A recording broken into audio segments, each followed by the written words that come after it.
Hi, welcome back. And this is part three of psychological thought in some major Eastern systems.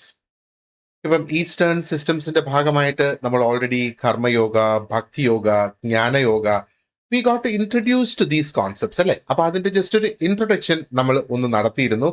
എന്താണ് ഈ path അല്ലെങ്കിൽ ഈ മൂന്ന് different path എന്നുള്ളത് നമ്മൾ മനസ്സിലാക്കി. Now let us bring all the three paths together. അതാണ് നമ്മൾ ഈ ഒരു പാർട്ടിൽ നമ്മൾ ഡിസ്കസ് ചെയ്യുന്നത്. ഓക്കെ, അപ്പോ ഞാൻ നേരത്തെ പറഞ്ഞതുപോലെ നമ്മൾ കർമ്മയോഗ, ഭക്തിയോഗ, ജ്ഞാനയോഗ ഇത് മൂന്ന് മാർഗങ്ങളായിട്ടാണ് നമ്മൾ പഠിച്ചത് അല്ലെ. അപ്പോ ഭഗവത്ഗീതയിൽ നമ്മൾ നോക്കുവാണെന്നുണ്ടെങ്കിൽ it is not asking you to choose only one path and ignore the others. അപ്പൊ ഭഗവത്ഗീതയിൽ നമ്മൾ ഒരു പാത്ത് മാത്രം ചൂസ് ചെയ്യുക, എന്നിട്ട് അതനുസരിച്ച് ജീവിക്കുക, ബാക്കിയുള്ളത് ഇഗ്നോർ ചെയ്യാം എന്നുള്ള കാര്യമല്ല അതിനകത്ത് പറയുന്നത്. ഗീത ഇതിനെ കംപ്ലീറ്റ് ആയിട്ട് പ്രസന്റ് ചെയ്യുന്നത് എങ്ങനെയാണ്? ഒരു സൈക്കോളജിക്കൽ റോഡ് മാപ്പ് ആയിട്ട് നമുക്ക് അതിനെ കണക്കാക്കാം. അതുകൊണ്ട് തന്നെയാണ് ഈ ലെസന് ഞാൻ psychological road map of Bhagavad Gita എന്ന് കൊടുത്തിട്ടുള്ളത്. അപ്പോ എങ്ങനെയാണ് ഭഗവത്ഗീത ഒരു റോഡ് മാപ്പ് ആകുന്നത്, അല്ലെങ്കിൽ സൈക്കോളജിക്ക് ഒരു റോഡ് മാപ്പ് ആകുന്നത് എന്ന് നമുക്ക് നോക്കാം. ഓക്കെ, അപ്പോ ഇത് ഭഗവത്ഗീത നമ്മൾ കംപ്ലീറ്റ് ആയിട്ട് അതിന്റെ മൂന്ന് എന്താ പറയുന്നത് പാത്തും നമ്മൾ എടുത്ത് നോക്കുവാണെന്നുണ്ടെങ്കിൽ it is like a full training plan for human personality. മനുഷ്യന്റെ ആ ഒരു പേഴ്സണാലിറ്റിക്കുള്ള ഒരു ഫുൾ ട്രെയിനിങ് പ്രോഗ്രാം പോലെയാണ് ഈ മൂന്ന് പാത്ത് ഇതിനകത്തുള്ളത്. നമ്മൾ ഈ ഒരു രീതിയിൽ അതിനെക്കുറിച്ചൊന്ന് ആലോചിച്ചാൽ മതി. ഒരു മനുഷ്യനെ സംബന്ധിച്ചിടത്തോളം അല്ലെങ്കിൽ ഒരു ഹ്യൂമൻ ബീയിങ്ങിനെ സംബന്ധിച്ചിടത്തോളം human being lives through 3 channels every day അല്ലെ. എന്തൊക്കെയാണ് ഈ 3 ചാനൽസ് എന്ന് നമ്മൾ പറയുമ്പോഴത്തേക്ക് we act, we feel and we think. നമ്മൾ ആക്ട് ചെയ്യാറുണ്ട്, പ്രവൃത്തികൾ ചെയ്യാറുണ്ട്, നമുക്ക് ഫീൽ ചെയ്യാറുണ്ട് അല്ലെ, അതേപോലെ നമ്മൾ ചിന്തിക്കാറുമുണ്ട്. അപ്പൊ ഈ 3 ചാനൽസിലൂടെയാണ് നമ്മുടെ ദൈനംദിന ജീവിതം കടന്നു പോകുന്നത്. അപ്പോ ഇതിനകത്ത് ഏതെങ്കിലും ഒരു ചാനലിന് ഒരു തകരാറ് പറ്റിയാലോ, അല്ലെങ്കിൽ ഒരു ചാനൽ അൺഹെൽത്തി ആയി മാറിയാലോ ആ ഒരു വ്യക്തി കംപ്ലീറ്റ് ആയിട്ട് സഫർ ചെയ്യും അല്ലെ. The whole person suffers. അപ്പോ 2 ചാനൽസ് അവിടെ പ്രവർത്തിക്കുന്നു, ഒരു ചാനൽ അവിടെ തകരാറിലായി, ആ വ്യക്തി സഫർ ചെയ്യുമോ ഇല്ലയോ? Yes, the person will suffer. അപ്പൊ ഇവിടെയാണ് ഗീത വളരെ പവർഫുൾ ആക്കി മാറുന്നത്. Because it addresses all the 3 channels. 3 ചാനലും അത് അഡ്രസ് ചെയ്യുന്നു എന്നുള്ളതാണ്. അതെങ്ങനെയാണ് അത് ചെയ്യുന്നത്? It trains actions through Karmayoga. കർമ്മയോഗയിൽ എന്താണ് വരുന്നത്? ആക്ഷൻസിനുള്ള ട്രെയിനിങ് ആണ് അവിടെ വരുന്നത്. ആൻഡ് ഇമോഷൻസിനെ ട്രെയിൻ ചെയ്യുന്നത് എങ്ങനെയാണ്? ഭക്തി യോഗയിലൂടെയാണ്. ആൻഡ് ചിന്ത അല്ലെങ്കിൽ തോട്ട്സിനെ ട്രെയിൻ ചെയ്യുന്നത് എങ്ങനെയാണ്? ത്രൂ ജ്ഞാനയോഗ അല്ലെ. അപ്പൊ ഈ 3 സംഗതികളും കൂടെ ഒരുമിച്ച് പ്രവർത്തിക്കുമ്പോൾ ആ ഒരു മെന്റൽ ബാലൻസ് അവിടെ പോസിബിൾ ആയിട്ട് വരും. That is what we need to understand. അപ്പൊ ആക്ഷൻ ആണ് കർമ്മയോഗ എന്ന് പറയുന്നത്. ഇതാണ് ആ ഒരു 3 part model of the human mind. അപ്പൊ ആക്ഷൻ അല്ലെങ്കിൽ കർമ്മയോഗ എന്താ ചെയ്യുന്നത്? It trains behaviour and reduces outcome. അതായത് ആങ്സൈറ്റി, ഉത്കണ്ഠ റെഡ്യൂസ് ചെയ്യും. ഇമോഷൻസ് ആണ് അടുത്ത ഭക്തി യോഗ എന്ന് പറയുന്നത്. അത് ചെയ്യുന്നത് it trains the heart and regulates emotional turbulence. നമുക്ക് ആ ഇമോഷൻസിന്റെ ഒരു പ്രശ്നം അവിടെ ഉണ്ടാകുമ്പോഴത്തേക്ക് അതിനെ റെഗുലേറ്റ് ചെയ്ത് കൺട്രോൾ ചെയ്ത് കൊണ്ടുവരുന്നു. ആൻഡ് ജ്ഞാനയോഗ അല്ലെങ്കിൽ തോട്ട് എന്താണ് ഇവിടെ ചെയ്യുന്നത്? It trains the intellect and removes confusion. അപ്പൊ നമ്മുടെ ചിന്തകളെ അത് ട്രെയിൻ ചെയ്ത് കൺഫ്യൂഷൻ ഒഴിവാക്കുന്നു എന്നുള്ളതാണ്. Okay, now let us move on and talk about conflicts and stress. കാരണം ഇവിടെയാണ് എന്താ പറയുന്നത് ഭഗവത്ഗീത തന്നെ തുടങ്ങുന്നത് അല്ലെങ്കിൽ സ്റ്റാർട്ട് ചെയ്യുന്നത്. Now let's go back to Arjuna. അർജുനയുടെ ആ ഒരു ക്രൈസിസ് അത് എവിടെയാണ് സംഭവിക്കുന്നത്? അത് ഒരു ബാറ്റിൽ ഫീൽഡിലാണ് അത് സംഭവിക്കുന്നത് അല്ലെ. പക്ഷേ സൈക്കോളജിക്കലി നമ്മൾ നോക്കുവാണെങ്കിൽ അത് വളരെ കോമൺ ആയിട്ടുള്ള ഒരു മനുഷ്യന്റെ സാഹചര്യം അല്ലെങ്കിൽ ഹ്യൂമൻ സിറ്റുവേഷൻ എന്ന് നമുക്ക് വേണമെങ്കിൽ പറയാം. പക്ഷെ അർജുന ഇവിടെ നമ്മൾ നോക്കുവാണെന്നുണ്ടെങ്കിൽ is not confused because he does not know how to fight. ഒരു ബാറ്റിൽ ഫീൽഡിൽ ഒരു യോദ്ധാവിന് എങ്ങനെ ഫൈറ്റ് ചെയ്യണം എന്ന് അറിയത്തില്ലെങ്കിൽ അവിടെ കൺഫ്യൂഷൻ ഉണ്ടാകും. പക്ഷെ അർജുന ഡെഫിനറ്റ്ലി ഇവിടെ കൺഫ്യൂഷൻ ഉണ്ട്. പക്ഷെ ആ കൺഫ്യൂഷൻ എങ്ങനെ ഫൈറ്റ് ചെയ്യണം എന്നറിയാത്തത് കൊണ്ടല്ല. പകരം അദ്ദേഹത്തിന്റെ ആ ഒരു കൺഫ്യൂഷൻ അവിടെ വരുന്നത് എന്താണ്?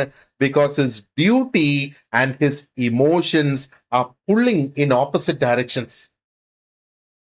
അദ്ദേഹത്തിന്റെ ഇമോഷൻസ് ഒരു സൈഡിൽ നിൽക്കുന്നത്, അദ്ദേഹത്തിന്റെ ഡ്യൂട്ടി മറ്റു സൈഡിൽ നിൽക്കുന്നത്. അത് അദ്ദേഹത്തെ ശരിക്കും വലിച്ച് രണ്ട് സൈഡിലേക്ക് വലിക്കുന്നു. Is being pulled in opposite directions എന്നുള്ളതാണ്. കാരണം എന്താ? അർജുന അവിടെ ഫേസ് ചെയ്യുന്ന എനിമി ആയിട്ട് അവിടെ നിൽക്കുന്നത് അർജുനയുടെ ഫ്രണ്ട്സും റിലേറ്റീവ്സും തന്നെയാണ്. പക്ഷെ ഡ്യൂട്ടി എന്താണ്? അവരെ ഫൈറ്റ് ചെയ്യുക എന്നുള്ളതാ. ഒരുപക്ഷെ അവര് മരണപ്പെട്ടു പോകും അർജുന അവിടെ ഫൈറ്റ് ചെയ്യാൻ തുടങ്ങിയാൽ. അപ്പോ അർജുനയ്ക്ക് അവിടെ വരുന്ന ഫീലിങ്സ് എന്ന് പറയുന്നത് ഒന്ന് റെസ്പോൺസിബിലിറ്റി വരുന്നത്, പക്ഷെ at the same time he also feels fear. അവിടെ ഒരു സാഡ്നെസ് വരുന്നത്, ആ ഒരു മോറൽ പെയിൻ അവിടെ വരുന്നത്. ഇതുകൊണ്ടാണ് ആ ഒരു സാഹചര്യത്തിൽ അർജുന അവിടെ ഫ്രീസ് ആയി പോകുന്നത്, അവിടെ സ്റ്റക്ക് ആയി പോകുന്നത്. ഇനി നമ്മളിത് മോഡേൺ ലൈഫിൽ ഒന്ന് അറ്റാച്ച് ചെയ്ത് നോക്കിയേ. മോഡേൺ ലൈഫിൽ ഒരുപക്ഷെ നമ്മളൊരു ബാറ്റിൽ ഫീൽഡിൽ ആയിരിക്കില്ല നിൽക്കുന്നത്, അല്ലേ? പക്ഷേ എപ്പോഴും നമ്മൾ ഇതിന് സമാനമായ ഇന്നർ ബാറ്റിൽസ് നമ്മൾ ഫേസ് ചെയ്തുകൊണ്ടേയിരിക്കുക. ഒരു വ്യക്തി എന്ന നിലയിൽ നമുക്ക് പലപ്പോഴും ജോലി സംബന്ധമായ പ്രഷേഴ്സ് അവിടെ വരും. പലപ്പോഴും നമുക്ക് പല രീതിയിലുള്ള ഗിൽറ്റി ഫീലിംഗ് അവിടെ വരും. When we think about family, ഒരുപക്ഷെ ഫാമിലിയുടെ കാര്യങ്ങൾ അവിടെ ഇഗ്നോർ ചെയ്തിട്ടുണ്ടാകാം. That is why the guilty feeling comes. അപ്പൊ അങ്ങനെ വരുമ്പോഴത്തേക്ക് ഈ ഒരു വ്യക്തി ഫേസ് ചെയ്യുന്നതിനെയാണ് എത്തിക്കൽ ഡെലിമ എന്ന് പറയുന്നത്. ഒരു എന്താ പറയുന്നത്, മനസ്സ് കംപ്ലീറ്റ്ലി ഒരു വലിച്ചു കീറപ്പെട്ട ഒരു അവസ്ഥയിലേക്ക് വരും. അപ്പൊ ഇങ്ങനെ വരുമ്പോ നമ്മൾ ചില ഹാർഡ് ആയിട്ടുള്ള തീരുമാനങ്ങൾ എടുക്കേണ്ട ഒരു സാഹചര്യം അവിടെ വരും. സോ ഈ സാഹചര്യത്തിൽ the person has to make some hard decisions and അതിന്റെ കോൺസിക്വൻസസ്, ആ തീരുമാനങ്ങൾ എടുക്കുന്നതിന്റെ പ്രത്യാഘാതങ്ങൾ ഓർത്ത് ഒരു ഭയം ഉള്ളിൽ വരികയും വരും, അല്ലെ? അപ്പൊ ഇതാണ് ആ ഒരു എക്സാക്ട് പ്ലേസ് വേ സ്ട്രെസ് ബിക്കംസ് ഇന്റൻസ്. സ്ട്രെസ് അതിന്റെ ആ ഒരു മൂർധനാവസ്ഥയിൽ എത്തി നിൽക്കുന്ന ഒരു സാഹചര്യമായിട്ട് നമുക്ക് ഇവിടെ കാണാം, അല്ലെ? അപ്പൊ സ്ട്രെസ് പലപ്പോഴും രണ്ട് കാര്യങ്ങളിൽ നിന്ന് വരുന്നതായിട്ട് നമുക്ക് കാണാം. ഒന്ന്, നമുക്കുണ്ടാകുന്ന ആ ഇന്നർ കോൺഫ്ലിക്റ്റ്, നമുക്ക് ആന്തരികമായി ഉണ്ടാകുന്ന ആ ഒരു കോൺഫ്ലിക്റ്റ്. ആൻഡ് മറ്റൊന്ന് എന്താണ്? നമ്മൾ എടുക്കുന്ന തീരുമാനത്തിൽ ഉണ്ടാകുന്ന പ്രത്യാഘാതം എന്താകും എന്നുള്ളതിന്റെ ഭയം. അർജുനെ സംബന്ധിച്ചിടത്തോളം എന്തായിരുന്നു ആ ഒരു ഭയം എന്ന് പറയുന്നത്? ഒരുപക്ഷെ അദ്ദേഹത്തിന്റെ കൂട്ടുകാരും കുടുംബവും ഒക്കെ ഓപ്പോസിറ്റ് സൈഡിൽ ഫൈറ്റിന് നിൽക്കുന്ന അവര് മരണപ്പെട്ടു പോകും എന്നുള്ള ഭയം. അല്ലെങ്കിൽ ഒരു യുദ്ധത്തിൽ നമ്മൾ നിൽക്കുമ്പോഴത്തേക്ക് നമ്മൾ ആ യുദ്ധത്തിന്റെ റിസൾട്ട് എന്താകണം? നമ്മളെ സംബന്ധിച്ചിടത്തോളം യുദ്ധത്തിൽ ജയിക്കണം. അപ്പം ആ ഒരു ഔട്ട്കമ്മിനെ കുറിച്ച് ഓർത്തിട്ടാണ് അവിടെ ആ ഒരു ഭയപ്പെടുന്നത്, അല്ലെ? അപ്പോ karma yoga actually becomes the first psychological tool here.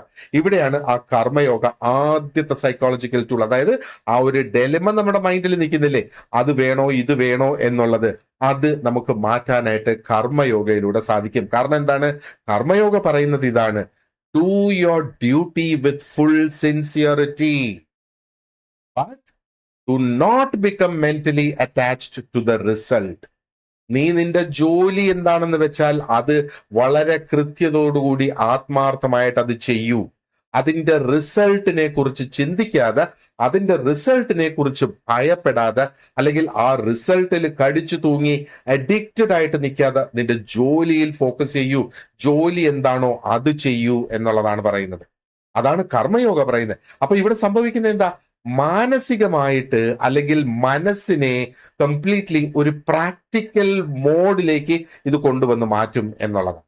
അപ്പോൾ നമ്മൾ അവിടെ ആ ഒരു എഫേർട്ടിലാണ് പിന്നെ ഫോക്കസ് ചെയ്യാനായിട്ട് പോകുന്നത്.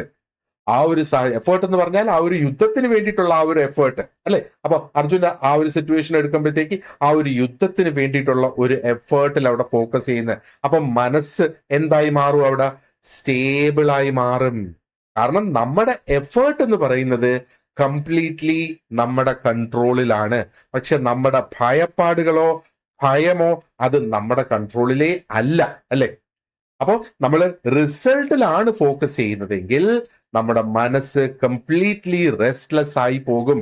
കാരണം റിസൾട്ട് എന്ന് പറയുന്നത് ഒരിക്കലും നമ്മുടെ കൺട്രോളിൽ അല്ല. നമ്മുടെ ആ ഒരു ഒപ്പോണന്റ്, നമ്മളടുത്ത് മത്സരിക്കുന്ന ആ വ്യക്തി നമ്മളെക്കാളും ബെറ്റർ ആണെങ്കിലോ, അപ്പൊ റിസൾട്ടിനെ എപ്പോഴും നമുക്ക് കൺട്രോൾ ചെയ്യാനായിട്ട് സാധിക്കില്ല. പക്ഷേ നമ്മൾ എന്താ പറയേണ്ടത്, നമ്മുടെ എഫേർട്സിനെ, നമ്മുടെ പ്രയത്നങ്ങളെ നമുക്ക് കൺട്രോൾ ചെയ്യാനായിട്ട് സാധിക്കും എന്നുള്ളതാണ്. അപ്പോൾ ആ ഒരു റെസ്റ്റ്ലെസ്നെസ് അവിടെ വരുമല്ലോ, നമ്മൾ റിസൾട്ടിൽ ഫോക്കസ് ചെയ്യുമ്പോഴത്തേക്ക് ഉണ്ടാകുന്ന ആ ഒരു അസ്വസ്ഥത, അതാണ് ആങ്സൈറ്റി ആയിട്ട് അവിടെ മാറുന്നത്. അപ്പൊ കർമ്മയോഗ ഇവിടെ റെസിലിയന്റ് ആകാനായിട്ട് പറയുന്നു. നമ്മൾ ഒരു ബ്രേക്ക് ഡൗൺ സംഭവിക്കുമ്പം അതിൽ നിന്ന് ഒരു ഉയർത്തെഴുന്നേൽപ്പ് ഉണ്ടാകണമല്ലോ, അതാണ് റെസിലിയൻസ് എന്ന് പറയുന്നത്. അവിടെ ആ ഒരു റെസിലിയൻസിന് ആണ് എന്ന് പറയുന്നത്, നമ്മൾ റെസിലിയന്റ് ആകാനാണ് കർമ്മയോഗ നമുക്ക് ആ ഒരു കംപ്ലീറ്റ് ട്രെയിനിങ് തരുന്നത്. അപ്പോൾ ഔട്ട്കം പെർഫെക്റ്റ് അല്ലെങ്കിൽ പോലും നമ്മൾ അവിടെ കൊളാപ്സ് ആകില്ല, നമ്മൾ അവിടെ തകർന്നു പോകില്ല, നമ്മൾ അവിടെ കംപ്ലീറ്റ്ലി ഇല്ലാതെയായി പോകില്ല. ആ ഒരു റെസിലിയന്റ് നേച്ചർ നമുക്ക് ലഭിക്കുകയാണെങ്കിൽ, അപ്പോ you learn to keep doing what is right and you do it step by step, one step at a time, step by step, പതിയെ പതിയെ അത് ചെയ്ത് മുമ്പോട്ട് പോകും. അപ്പൊ ഇവിടെ നമ്മൾ മറ്റൊരു സംഗതിയും കൂടെ ഇവിടെ പഠിക്കുകയാണ്, അതായത് ഇക്വാനിമിറ്റി. ഇത് നമ്മൾ കഴിഞ്ഞ ഒരു ക്ലാസ്സിൽ ഡിസ്കസ് ചെയ്തായിരുന്നു, ഇതിന്റെ അർത്ഥം എന്താണ് എന്നല്ലേ. അപ്പൊ സമചിത്തത എന്ന് വേണമെങ്കിൽ പറയാം ഇക്വാനിമിറ്റി. അപ്പൊ ഇക്വാനിമിറ്റി കൊണ്ട് ഉദ്ദേശിക്കുന്നത് എന്താണ്, അല്ലെങ്കിൽ അത് എന്താണ് ചെയ്യുന്നത്, അതിന്റെ അർത്ഥം എന്ന് പറയുന്നത് ആ ഒരു emotional steadiness in success and failure. Emotionally you will be steady whether you succeed or you fail. അതാണ് ഇക്വാനിമിറ്റി എന്ന് പറയുന്നത്, അല്ലെ. ഇത് വളരെ പ്രധാനപ്പെട്ട ഒരു സൈക്കോളജിക്കൽ സ്കില്ലാണ്. കാരണം പല ആൾക്കാരും നമ്മൾ നോക്കുകയാണെന്നുണ്ടെങ്കിൽ അവര് മാനസികമായി അസ്വസ്ഥരാകും, അല്ലെങ്കിൽ മെന്റലി ഡിസ്റ്റർബ്ഡ് ആയി പോകും. അത് ഫെയിലിയർ കൊണ്ട് മാത്രമല്ല അത് അവിടെ വരുന്നത്, പക്ഷേ ആ ഫെയിലിയറിനെ നമ്മൾ എങ്ങനെ ഇന്റർപ്രറ്റ് ചെയ്യുന്നു, നമ്മൾ എങ്ങനെ വീക്ഷിക്കുന്നു, അതോർത്തിട്ടാണ് ആ ഒരു മെന്റൽ ഡിസ്റപ്ഷൻ, അല്ലെങ്കിൽ ആ ഒരു അസ്വസ്ഥത, ആ ഒരു ഡിസ്റ്റർബൻസ് അവിടെ വരുന്നത്. ഇനി we come to the second part of the road map. അതാണ് ആ ഒരു ഇമോഷണൽ റെഗുലേഷൻ എന്ന് പറയുന്നത്, അല്ലെ. ഇമോഷണൽ റെഗുലേഷൻ, ഇവിടെയാണ് ഭക്തിയോഗ ഒരു പ്രധാനപ്പെട്ട റോള് വഹിക്കുന്നത്. അപ്പൊ ഭക്തിയോഗ എങ്ങനെയാണ് പ്രവർത്തിക്കുന്നത് എന്ന് കഴിഞ്ഞ ക്ലാസ്സിൽ നമ്മൾ ഓൾറെഡി ഡിസ്കസ് ചെയ്തിട്ടുണ്ട്. അപ്പൊ ഇവിടെ ഒരു കാര്യം നമ്മൾ ഓർത്തോളുക, ഇമോഷൻസ് എന്ന് പറയുമ്പോൾ ദേ ആർ നോട്ട് ബാഡ്, അല്ലെ. അപ്പൊ പ്രശ്നം ഇമോഷൻസ് ആണോ? ഇമോഷൻസ് അല്ല. പക്ഷെ ഇവിടെ വരുന്ന പ്രശ്നം എന്താണ്, ഈ ഇമോഷൻസ് പലപ്പോഴും ഈഗോ ഡ്രിവൺ ആയി പോകും. ഈഗോ ഡ്രിവൺ ആയി പോകുന്നത് വഴി അത് അൺകൺട്രോൾഡ് ആയി മാറിപ്പോകും എന്നുള്ളതാണ്. അപ്പൊ ഈഗോ ഡ്രിവൺ ആയിട്ടുള്ള ഇമോഷൻസ് എന്ന് പറയുന്നത് അതിന് എപ്പോഴും ഒരു ഡിമാൻഡ് ഉണ്ടാകും. ഈഗോ ഡ്രിവൺ ആയിട്ടുള്ള ആ ഒരു ഇമോഷൻസ് വരുമ്പം നമുക്ക് അതിനെ കൊണ്ട് ഒരേ ഒരു കാര്യം മാത്രമായിരിക്കും നമ്മൾ നേടാനായിട്ട് ശ്രമിക്കുന്നത്, അതായത് ഇത് എനിക്ക് വേണം, this must happen for me, I must win, ഞാൻ ജയിക്കണം, I must be respected, I must not lose. ഇങ്ങനെയൊക്കെയുള്ള കാര്യങ്ങൾ അവിടെ നമ്മൾ എന്ന ആ ഒരു വ്യക്തിയും നമ്മുടെ ആ ഒരു ഔട്ട്കം, വിജയം മാത്രം അവിടെ ഫോക്കസ് ചെയ്യുന്ന ആ ഒരു ഈഗോ ഡ്രിവൺ ആയി പോകുമ്പോഴത്തേക്ക്, അപ്പോ എന്താണ് അവിടെ സംഭവിക്കുക, നമ്മുടെ മനസ്സ് ആ ഒരു രീതിയിൽ ചിന്തിക്കുകയും ഈ ഡിമാൻഡുകളെ നിറവേറ്റാൻ സാധിക്കാതെ വരുമ്പോ ആ ഇമോഷൻസ് അവിടെ ഇല്ലാതാകത്തില്ല, പകരം അത് കൂടുതൽ ഇന്റൻസ് ആയിട്ട് വരും. നമ്മുടെ ദേഷ്യം, ആങ്കർ കൂടുതലായിട്ട് വരും, നമ്മുടെ ജലസി അത് കൂടുതലായിട്ട് വരും, ഭയം കൂടുതലായിട്ട് വരും. അപ്പൊ നമുക്കുണ്ടാകുന്ന ആ ഒരു കംപ്ലീറ്റ് ഹേർട്ട് എന്ന് പറയുന്നത് വളരെ ആഴത്തിലുള്ള ഒരു മുറിവായിരിക്കും നമുക്ക് അവിടെ സംഭവിക്കുക. So then the person suffers. അതിനുശേഷം ആ ഒരു വ്യക്തിയുടെ സഫറിങ് അവിടെ തുടങ്ങും. ആ ഒരു വ്യക്തിക്കുള്ള ബന്ധങ്ങൾ, റിലേഷൻഷിപ്സ് അതെല്ലാം സഫർ ചെയ്യാനായിട്ട് സ്റ്റാർട്ട് ചെയ്യും, അല്ലെ. അപ്പൊ ഭക്തിയോഗ എന്താണ് ചെയ്യുന്നത്, ഭക്തിയോഗ ഇവിടെ ഒരു വ്യത്യസ്തമായ ഒരു ഇമോഷണൽ ഡയറക്ഷൻ അത് തരും. ഭക്തിയോഗ ഡിവോഷൻ പഠിപ്പിക്കുന്നു, ലവ് പഠിപ്പിക്കുന്നു, and surrender to a higher reality. ഇത് നമ്മൾ കുറച്ച് സമയമെടുത്ത് തന്നെ കഴിഞ്ഞ ക്ലാസ്സിൽ ഡിസ്കസ് ചെയ്തതാണ്, how do you surrender to a higher reality എന്നുള്ളത്, അല്ലെ.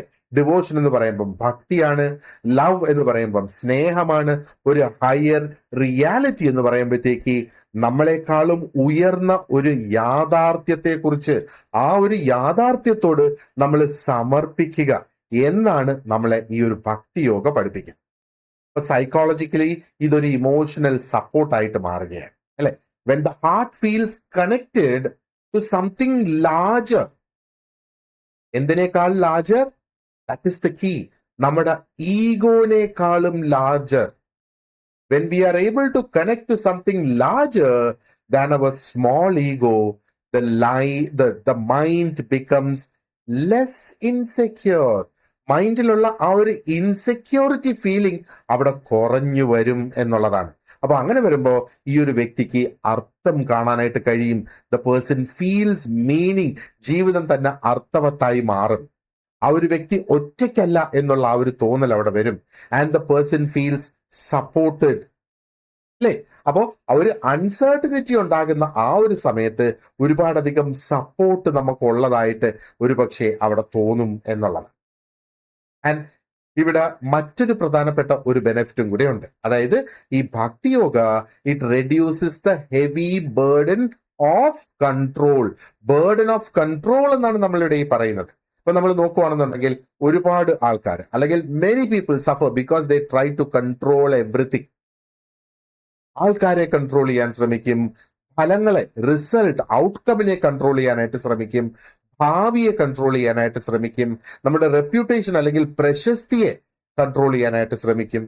അപ്പൊ ഇതെല്ലാം കൺട്രോൾ ചെയ്യാനായിട്ട് ശ്രമിച്ച് പലരും കഷ്ടപ്പെട്ടുകൊണ്ടിരിക്കുകയാണ്. അല്ലെ? ഇതൊക്കെ നിലനിർത്തുക, അല്ലെങ്കിൽ എനിക്ക് എപ്പോഴും സക്സസ്ഫുൾ ആകണം, അതിന് വേണ്ടിയിട്ടുള്ള ആ ഒരു സഫറിങ്ങും പെയിനിലൂടെയും കടന്നു പോവുകയാണ്. അപ്പൊ ഭക്തിയോഗ വളരെ ജെന്റിലായി നമ്മെ പഠിപ്പിക്കുന്ന ഒരു സംഗതി എന്താണ്? You do your best. നിങ്ങളുടെ നിങ്ങളുടെ കഴിവിന്റെ പരമാവധി ശ്രമിക്കൂ. പക്ഷേ you have to stop fighting reality inside your mind. ആ ഒരു യാഥാർത്ഥ്യം എന്താണോ അതിനെ നമ്മുടെ മനസ്സിലിട്ട് ആ യാഥാർത്ഥ്യത്തെ നമ്മൾ വെല്ലുവിളിച്ചുകൊണ്ടിരിക്കരുത്. അപ്പൊ ഇവിടെ നമ്മൾ ആ ഒരു ഹയർ പവറിനോട് നമ്മൾ സറണ്ടർ ചെയ്യുക എന്ന് പറയുമ്പോഴത്തേക്ക് അത് ഒരു വീക്ക്നെസ് അല്ലെങ്കിൽ ഒരു പോരായ്മയായിട്ടല്ല നമ്മൾ കണക്കാക്കേണ്ടത്. നേരെ മറിച്ച് അതാണ് ഇമോഷണൽ മെച്യൂരിറ്റി എന്ന് പറയുന്നത്. അപ്പൊ ഇമോഷൻസിനെ നമ്മൾ കൺട്രോൾ ചെയ്യാനും അതിനെ ഒരു മെച്യൂറായ ഒരു കാഴ്ചപ്പാടിലൂടെ നമുക്ക് കാണാനും ആയിട്ട് സാധിക്കും. അപ്പൊ അങ്ങനെ വരുമ്പോ സ്ട്രെസ് അവിടെ കുറയും. ആൻഡ് വളരെ കാമായിട്ടുള്ള ഒരു ഇമോഷണൽ ബേസ് അവിടെ സെറ്റ് ചെയ്ത് എടുക്കാനായിട്ട് സാധിക്കും. അല്ലെങ്കിൽ ആ ഒരു ബേസ് അവിടെ ബിൽഡ് ആകും എന്ന് വേണമെങ്കിൽ നമുക്ക് പറയാം.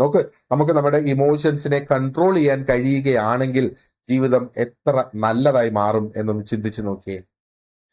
Now we come to the third part of the road map. ഇതാണ് സെൽഫ് അവെയർനെസ്സും വിസ്ഡവും എന്ന് പറയുന്നത്. ഇതും വളരെ പ്രധാനപ്പെട്ടതാണ് ജ്ഞാന യോഗയെ സംബന്ധിച്ചിടത്തോളം. അല്ലെങ്കിൽ maybe this is the central key part എന്ന് വേണമെങ്കിൽ നമുക്ക് പറയാം.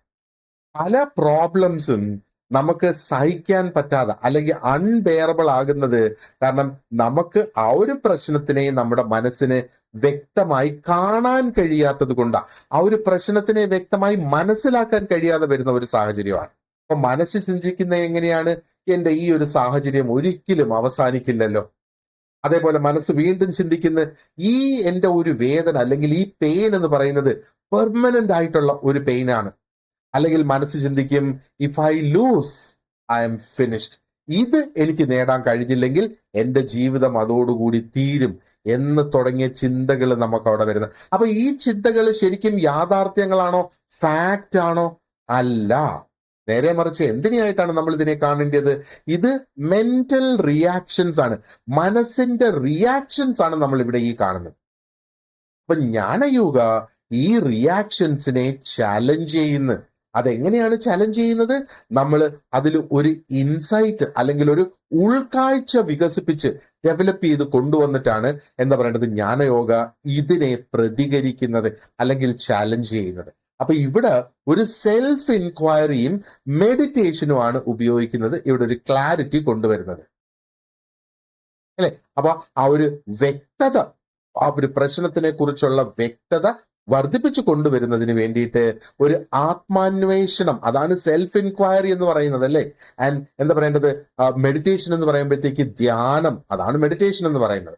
അപ്പോ ഇഫ് എ പേഴ്സൺ അണ്ടർസ്റ്റാൻഡ് അല്ലെങ്കിൽ it helps the person to understand എന്ത് ടെമ്പററി ആണ്, എന്താണ് ലാസ്റ്റിംഗ് ആയിട്ടുള്ള സംഗതി എന്നുള്ള ആ ഒരു വ്യത്യാസം ഒരു വ്യക്തിക്ക് മനസ്സിലാക്കാനായിട്ട് സാധിക്കും.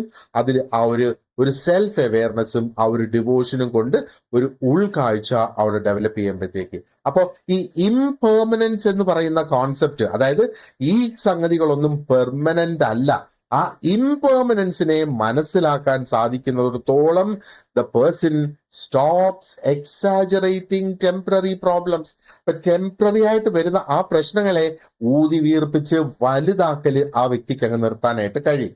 സോ ഇൻഡയറക്ട്ലി എന്താണ് അവിടെ സംഭവിക്കുന്നത്? The person stops being controlled by passing emotions. നമ്മുടെ ജീവിതത്തിൽ വന്ന് കടന്നു പോകുന്ന ആ ഇമോഷൻസ്, അതാണ് പെർമനന്റ് അല്ലാത്ത ഇമോഷൻസ് എന്ന് പറയുന്നത്. ആ ഇമോഷൻസ് ആ വ്യക്തിയെ കൺട്രോൾ ചെയ്യുന്ന ആ ഒരു പ്രവണത അത് അവസാനിക്കും. അവിടെയാണ് ഒരു കൊഗ്നിറ്റീവ് ബാലൻസ് ക്രിയേറ്റ് ചെയ്യപ്പെടുന്നത്. അതേപോലെ വിസ്ഡം അല്ലെങ്കിൽ ഡിസിഷൻ മേക്കിംഗ്, തീരുമാനങ്ങൾ എടുക്കുക, അതും ജ്ഞാനയോഗ വളരെയധികം ഹെൽപ്ഫുൾ ആണ് അതിന് വേണ്ടിയിട്ട്. അതായത് നമ്മുടെ മൈൻഡ് ക്ലിയർ ആയി വരുന്നതനുസരിച്ച് നമ്മൾ ചിന്തിച്ച് തീരുമാനങ്ങളിലേക്ക് എത്തും. ഇമ്പൾസീവായിട്ട് പെട്ടെന്ന് തീരുമാനങ്ങളിലേക്ക് നമ്മൾ എത്തില്ല എന്നുള്ളതാണ്, അല്ലെ? അപ്പോ എന്താ പറയേണ്ടത്? നമ്മൾ ആ ഒരു ഭയത്തിൽ നിന്നോ ദേഷ്യത്തിനെ, അല്ലെങ്കിൽ ഭയം, ദേഷ്യം എന്നൊക്കെ പറയുന്ന ഇമോഷൻസ് ആണല്ലോ, അതിനെ റിയാക്ഷൻ കൊണ്ട് നേരിടുന്നതിന് പകരം then this person will be able to choose based on understanding and values. ആ ഒരു വ്യക്തി മനസ്സിലാക്കുന്നതനുസരിച്ച് മൂല്യങ്ങളെ അടിസ്ഥാനപ്പെടുത്തി തീരുമാനങ്ങളിലേക്ക് എത്താനായിട്ട് കഴിയും എന്നുള്ളതാ. ഇതാണ് വിസ്ഡം ഇൻ പ്രാക്ടീസ്. നമ്മുടെ ദൈനംദിന ജീവിതത്തിൽ വിസ്ഡം ഇങ്ങനെയാണ് നമ്മൾ അപ്ലൈ ചെയ്ത് എടുക്കുന്നത്. അപ്പൊ ഇത് മൂന്നും കൂടെ നമ്മൾ കമ്പൈൻ ചെയ്യുമ്പോഴത്തേക്ക് നമുക്കൊരു കംപ്ലീറ്റ് ആയിട്ടുള്ള ഒരു psychological road map of Gita ഇതോടുകൂടി നമുക്ക് ലഭിക്കും എന്നുള്ളതാണ്. അപ്പൊ എന്താണ് കർമ്മയോഗ എന്താ ചെയ്യുന്നത്?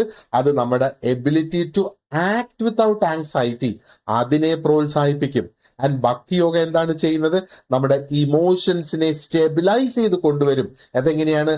ആ ഒരു ട്രസ്റ്റും അല്ലെങ്കിൽ ആ ഒരു എന്താ പറയണ്ട ഈഗോയും ട്രസ്റ്റും തങ്ങളിലുള്ള ആ ഒരു ഗ്യാപ്പ് കുറച്ച് നമുക്ക് നമ്മുടെ ഇമോഷൻസിൽ ഒരു സ്റ്റെബിലിറ്റി അവിടെ കൊണ്ടുവരും. ആൻഡ് ജ്ഞാനയോഗ എന്താണ് ചെയ്യുന്നത്?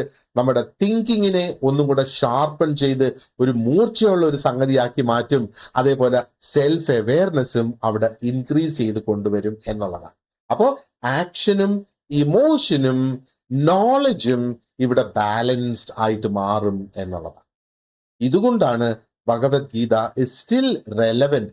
ഇന്നത്തെ നമ്മുടെ മോഡേൺ ലൈഫിൽ പോലും ആ ഒരു മോഡേൺ മെന്റൽ ഹെൽത്ത് ഡിസ്കഷൻസിൽ ഭഗവത്ഗീത ഇപ്പോഴും റെലവെന്റ് ആണ് എന്നാണ് പറയുന്നത്. It does not only tell you to feel good. നമുക്ക് ആ ഒരു ഗുഡ് ഫീലിംഗ് വേണമെന്ന് മാത്രമല്ല അത് പറയുന്നത്, ഒരു വ്യക്തിയെ എങ്ങനെ നന്നായി ജീവിക്കണം എന്നുള്ള ഒരു ട്രെയിനിങ് തന്നെ ഇതിലൂടെ ലഭിക്കുന്നു, അല്ലെ? അപ്പൊ റെസിലിയൻസ് അവിടെ ഉണ്ടാകുന്ന നമുക്ക് സ്ട്രെസ് വരുമ്പം ഉയർത്തെഴുന്നേക്കാൻ കഴിയുന്ന നമുക്ക് പ്രശ്നങ്ങളിൽ നിന്ന്, അല്ലെ? ഒരു ഇമോഷണൽ ക്രൈസിസ് ഉണ്ടാകുമ്പോഴത്തേക്ക് അവിടെ ഒരു സ്റ്റെബിലിറ്റി ബിൽഡ് ചെയ്യാനായിട്ട് സാധിക്കുന്നു എന്നുള്ളതാണ്. ആൻഡ് കൺഫ്യൂഷൻസ് ഉണ്ടാകുന്ന സമയത്ത് ക്ലാരിറ്റി കൊണ്ടുവരാനായിട്ട് സാധിക്കുന്നു. അപ്പൊ ഈ ക്വാളിറ്റീസ് ഒരുമിച്ച് വളർന്നു വരുമ്പോഴോ ജീവിതം തന്നെ കുറെ കൂടെ കാം ആയി മാറും, കുറെ കൂടെ അർത്ഥവത്തായിട്ട് മാറും, കുറെ കൂടെ ഫില്ലിംഗ് അല്ലെങ്കിൽ ഫുൾ ഫില്ലിംഗ് ആയി മാറും എന്നുള്ളത്.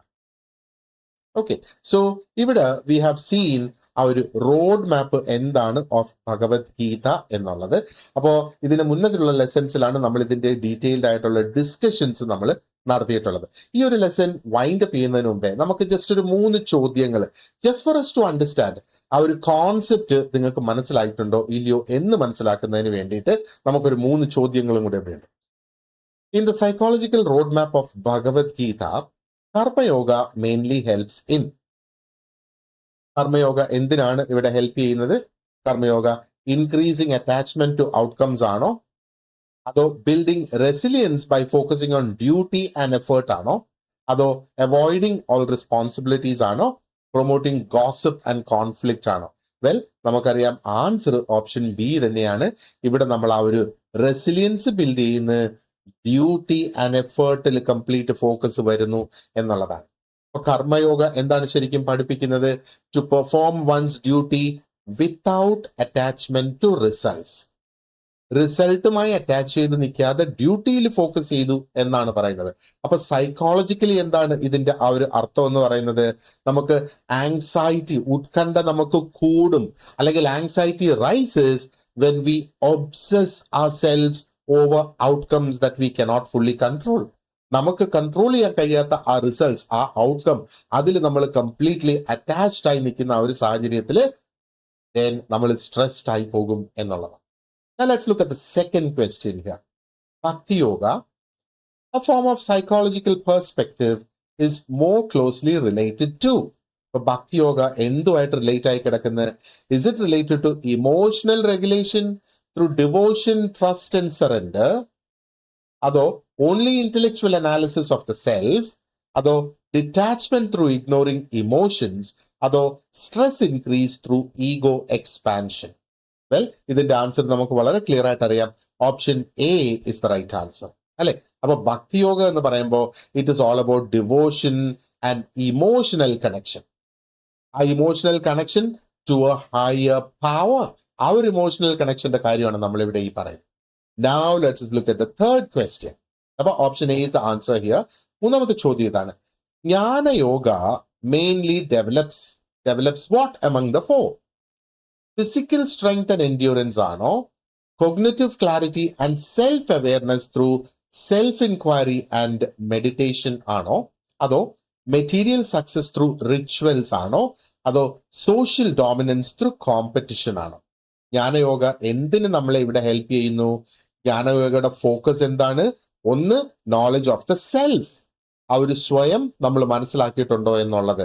And they should be A clear discrimination between what is temporary, ആ ടെമ്പററി ആണ് മൂവിങ് അല്ലെങ്കിൽ ചേഞ്ചിങ് അല്ലെങ്കിൽ പാസിംഗ് എക്സ്പീരിയൻസസ് എന്ന് പറയുന്നത്, ആൻഡ് വാട്ട് ഇസ് എസെൻഷ്യൽ അല്ലെങ്കിൽ വാട്ട് ഇസ് ലാസ്റ്റിംഗ്, അതാണ് നമ്മുടെ ട്രൂ സെൽഫ് എന്ന് പറയുന്നത്. True self is what is you need, true self is what is essential. അപ്പൊ സൈക്കോളജിക്കലി ഇത് നമുക്ക് ഒരു ഇൻസൈറ്റ്, ഒരു ഉൾക്കാഴ്ച, ഒരു ബിൽഡ് ചെയ്ത് തരുന്നത് എന്താണ്?